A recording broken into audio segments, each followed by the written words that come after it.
नमस्कार दोस्तों, स्वागत है आपका हमारे channel Ravi Kumar DNS international में। जैसे कि आपको पता होगा मेरे किसान भाइयों, मैं किसान से रिलेटेड वीडियो आपके लिए लेकर आता ही रहता हूं। अगर आपने अभी तक मेरा चैनल सब्सक्राइब नहीं किया है तो प्लीज़ मेरे चैनल को सब्सक्राइब, लाइक, शेयर जरूर करें और बेल आइकन का घंटा जो होता है उसे जरूर प्रेस कर दें, ताकि मैं कोई वीडियो अपलोड करूं तो उसका नोटिफिकेशन आप तक पहुंच जाए और आप सबसे पहले मेरी वीडियो देख सकते हैं। तो हम आपको पहले जानकारी दे दें कि हम आपको जानकारी किस बारे में देने वाले हैं। तो देखिए, मैं डिटेल में पहले आपको बता दूं कि हम जानकारी आपको देने वाले हैं कि हमें खेत में जो सिंचाई करते हैं, हरी सब्जी में सिंचाई करते हैं गर्मियों के सीज़न में, तो हमें वो किस टाइम करनी चाहिए। तो हम बिल्कुल सही सही में आज आपको बताने वाले हैं कि हमें सिंचाई गर्मियों के सीज़न में किस टाइम पे करनी चाहिए।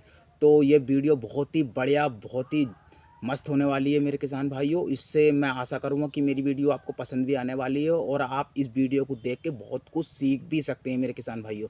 देखिए, होता क्या है, जब हमारे किसान भाई जब सिंचाई करते हैं तो उन्हें पूरी नॉलेज नहीं होती है कि गर्मियों के सीज़न में हमें सिंचाई हरी सब्जी में किस प्रकार से करनी चाहिए। क्योंकि हमारे बहुत से किसान भाई तो जानते हैं कि गर्मी के सीज़न में हमें सिंचाई किस प्रकार से करनी चाहिए, और बहुत से हमारे किसान भाई नहीं जानते हैं कि हमें गर्मियों के सीज़न में सिंचाई किस प्रकार से करनी चाहिए। तो आज हमने सोचा क्यों ना इस टॉपिक पर किसान भाइयों को बताया जाए कि गर्मियों के सीज़न में, यानी कि मार्च के बाद में जो अगस्त तक का, ये अक्टूबर तक का हमारा सीज़न रहता है तो हरी सब्जी का, तो उसमें सिंचाई हमारे किसान भाइयों हमें किस प्रकार से करनी चाहिए। तो आइए हम देर ना करते हुए अब करते हैं वीडियो को स्टार्ट और आपको बताते हैं कि आपको खेत में सिंचाई गर्मियों के सीज़न में किस प्रकार से करनी है।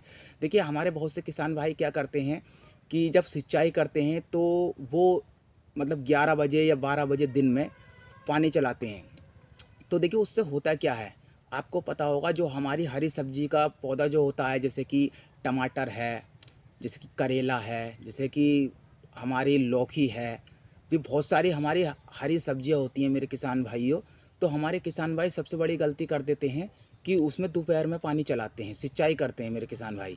तो देखिए, हमें ऐसा नहीं करना है किसान भाइयों, क्योंकि अगर हम दोपहर में सिंचाई करें तो हम पूरी यही बात आपको बताने वाले हैं कि दोपहर में सिंचाई करने से हमारी खेती पर भी क्या प्रभाव पड़ता है। तो देखिए, हमारी खेती में प्रभाव क्या पड़ता है मेरे किसान भाइयों, जो भी हम लौकी, तुरई या करेला या कोई टमाटर वगैरह लगाते हैं तो उसकी जो जरावरा होता है, नीचे का जड़ का जो उसकी जड़ होती है, तो उसका बारा जो होता है, जिसे सफ़ेद सफ़ेद बारा सा बोलते हैं, तो वो बहुत ही नाजुक होता है मेरे किसान भाइयों। तो देखिए, जब हम दोपहर में पानी चलाएंगे तो देखिए उससे होता क्या है मेरे किसान भाइयों, आपको अच्छी प्रकार से पता होगा, जब हम किसी खेत में जब सिंचाई करते हैं तो हमारा पानी जब भर जाता है तो कितनी भी हमारी सूखी ज़मीन हो तो वो लगभग 2 से 3 घंटे हमारी सूखने के लिए, यानी पानी खींचने के लिए ज़मीन हमारी ले लेती है मेरे किसान भाइयों। तो देखिए, उसमें क्या होता है, जब गर्मी का जब टेम्परेचर पड़ता है तो हमारा पानी, एक तो आपको पता ही होगा कि गर्मियों में जो टेम्परेचर जो होता है वो बहुत ही ज़्यादा हाई होता है, क्योंकि अगर हम पंखा भी चलाते हैं, एसी भी चलाते हैं मेरे किसान भाई, तो उसमें भी हमें गर्मी लगती है। तो आपको यही ध्यान में रखनी, फसल भी इस चीज़ को मानती है। तो देखिए, जब हम दोपहर में पानी चलाएँगे तो पानी चलाने के बाद में अगर हमारा 1 घंटे पानी भी अगर खेत में भरा रह गया, यानी कि जो चूल्हे में हम बीज लगाते हैं अगर उसमें भरा रह गया मेरे किसान भाइयों, तो उसका पानी जो होता है वो गर्म हो जाता है। जब गर्म वो हो जाता है मेरे किसान भाइयों, तो किसान जब वो गर्म पानी हो जाएगा तो ज़ाहिर सी बात है, जो तो उसका प्रभाव जो पड़ेगा वो हमारे पौधे पे, फसल पे देखने को मिल जाता है। तो उससे होता क्या है कि हमारा जो फल होता है और जो हमारा फल, उसकी पौधे की जो ग्रोथ जो होती है तो वो अच्छी प्रकार से चल नहीं पाती है और पौधा हमारा कुड़िया के चलने लगता है।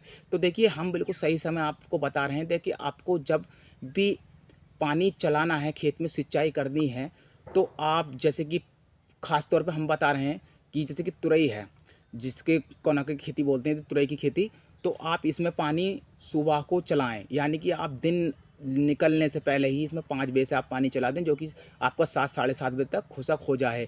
तभी आपका पानी इसमें सिंचाई करना बहुत ही अच्छा रहेगा। और या तो आपको सिंचाई करनी है तो वो आप शाम के 5 बजे के बाद में आप सिंचाई कर सकते हैं। तो देखिए, इससे क्या होगा, जब आप शाम के टाइम पे, ऐसे सुबह से बढ़िया तो आपका शाम टाइम जो रहता है वो 5 बजे के बाद ही रहता है। तो देखिए, इससे होता क्या है मेरे किसान भाइयों, इससे ये होने वाला है कि जब हम उसमें पानी चलाएँगे तो हमको इतना भी नहीं चलाना, हमें भरपूर मात्रा में पानी चला देना है गर्मियों के सीज़न में। क्योंकि जब हमें उसे पूरी रात मिलेगी, हमें पूरा 12, 14, 15 घंटे का टाइम मिलेगा, जब से की दूसरी सुबह जब हमारी आएगी तो वो हमारा पानी सारा ज़मीन पी लेती है और उसके अंदर नमी-नमी हमारी रह जाती है। तो हमारा पौधा बहुत ही बढ़िया, आपने देखा होगा किसान पौधा बहुत ही बढ़िया मस्त दिखता है। जब सुबह को हम जाके देखेंगे, जैसे कि हम रात को सिंचाई कर देते हैं, सुबह को जब हम देखते हैं तो हमारा खेत बहुत हरा-भरा लगता है। और तो यही मैं आपको बता रहा हूँ कि आपको जब भी हमें अपने खेत में सिंचाई करनी है मेरे किसान भाइयों, तो वो आपको सुबह में या शाम में ही करनी है और दोपहर में आपको सिंचाई नहीं करनी है।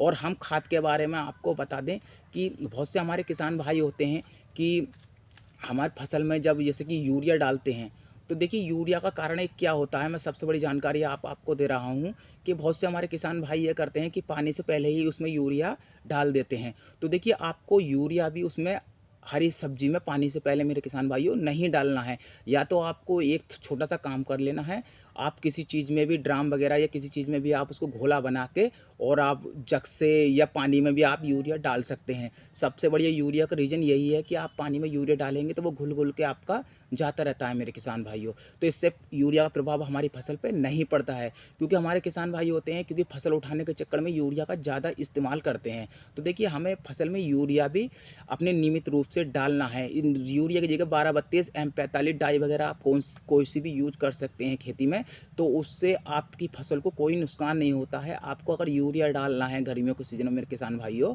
तो वो आपको अपने हिसाब से ही डालना पड़ेगा। ऐसा नहीं कि आज हमने यूरिया डाल दिया, हम अगला पानी चला रहे हैं, तो फिर हम यूरिया डाल दें, तीसरा पानी चला रहे हैं मेरे किसान भाई, फिर हम यूरिया डाल दें, चौथा पानी चला दें, तो फिर हम यूरिया डाल दें। तो देखिए उसमें होता क्या है किसान भाइयों, यूरिया जो खाद होता है वो एक बहुत ही गरम खाद होता है और उससे हमारी जब जब हम शुरू-शुरू में 1-2 खाद डाल देते हैं, तो उसमें पहले तो हमें असर दिखाई देखने को नहीं मिलता है। जब हम 4-5-6 खाद जब लगातार मेरे किसान भाइयों हम हरी सब्जी में डाल देते हैं, तो उसका प्रभाव हमारी फसल पे पड़ता है। प्रभाव जब ये पड़ेगा आपको समझ लेना चाहिए कि जैसे कि हमारा कोई भी हमने टमाटर का किस चीज़ का पौधा लगाया, हरी सब्जी का पौधा लगाया, अगर उसकी पत्ती अच्छी अच्छी तरह से मुरझाने लगें और जिसमें चिर्रापन आने लगे, तो आप ये समझ लीजिए कि आपकी इसमें कोई कीटनाशक की दवा नहीं लगानी है, सिर्फ़ आपको खाद ही कंट्रोल करना है, क्योंकि आपने इसमें खाद मेरे किसान भाइयों ज़्यादा लगा दिया है। तो ये बहुत बड़ा रीज़न होता है हमारे किसान भाइयों को, जो हमारे किसान भाइयों को नहीं पता होता है।